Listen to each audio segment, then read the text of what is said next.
माता पिता की सच्ची सेवा केवल शारीरिक रूप से संभव है या भक्ति से उनके अपार प्रेम? दोनों दोनों संभव, दोनों करना चाहिए। क्योंकि वयोवृद्ध माता पिता हैं तो उनको स्नान कराना, कपड़े पहनाना, भोजन देना, दवा देना, ये प्रधान सेवा है। और भजन करके उनका परम कल्याण करना, ये दूसरी सेवा है। लेकिन आवश्यक सेवा पहली उनकी दिनचर्या है। क्योंकि जैसे हम बालक थे तो माँ की गोद में शौच कर देते थे, आज वो वृद्ध हैं, वो बिस्तर में यदि शौच कर देते हैं तो हमें बड़े आनंद पूर्वक उनकी शौच साफ करनी चाहिए, उनको नवीन कपड़े पहनाने चाहिए। कई ऐसे हमें दृश्य देखने को मिले कि लोग अपने बूढ़े माता पिता जो बीमार हैं उनको पिटाई कर रहे हैं, उनको मार रहे हैं, उनको झिड़क रहे हैं। नरक की प्राप्ति होगी ऐसे परिवार में जो व्यवहार करते हैं। जैसे जवान बहू है और बूढ़ी सास जो किसी काम की नहीं, उसको चप्पलों से मार रहे, थप्पड़ों से मार रहे, चिंता मत कर, चिंता मत कर, तेरे लिए नई बहू तैयार हो रही है।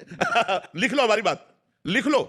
अगर आपने अपने सासू के साथ बर्ताव ऐसा किया तो तुम्हारी बहू जो आएगी तुमसे बढ़कर आएगी। हाँ, तुमसे बढ़कर आएगी। क्योंकि अवश्य में भोक्तव्यम कृतम कर्म शुभाशुभम, और जो तुम पैर छुओगी और उनकी सेवा करोगी तो तुमसे बढ़कर आएगी, वो तुम्हें भगवान की तरह मानेगी। भगवान बिल्कुल ठीक न्याय करते हैं, भोगना पड़ेगा। इसलिए वयोवृद्ध माता पिता की प्रथम सेवा है उनको शौच स्नान आदि की सुविधा करना, औषधि आदि की अनुकूल भोजन देना। जब हम छोटे थे तो हमें कोई ज्ञान नहीं था, कैसे माता पिता ने हमको इतना बड़ा किया। अब हमारा अवसर आया है तो हमें चूकना नहीं चाहिए, हमें सेवा करनी चाहिए। कई लोग तो इतने निर्दयी होते हैं कि बड़े बूढ़े माता पिता को अनाथालय में छोड़ देते हैं, या फुटपाथ में छोड़ देते हैं, या स्टेशन पे छोड़ जाते हैं। बिल्कुल गलत बात, आपकी दुर्गति हो जाएगी। जब आपका समय आएगा तो आपको भोगना पड़ेगा। जी।